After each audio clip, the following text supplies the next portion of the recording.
Magandang balita at magandang araw sa ating lahat. April 7, 2024, nagpalabas ng advisory ang Department of Education po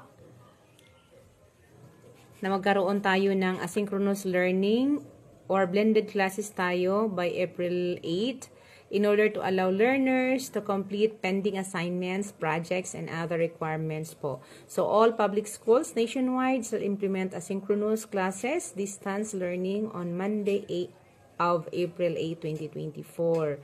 And likewise, teaching and non-teaching personnel in all public schools shall not be required to report to their stations.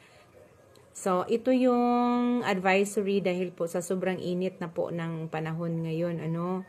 So, ingat-ingat tayong lahat dyan, mga students at mga parents, tayong lahat. So, let's take care of our health. And of course, huwag kalimutang uminom ng tubig kahit nasa bahay lang tayo. At syempre, iwasan ang lumabas ngayon. So, students, dahil asynchronous tayo, so gawin natin ang ating mga binanggit dyan sa advisory ng Department of Education, ang ating mga pending assignments, projects, and other requirements. Para pagbalik sa school, okay na tayo. Diba?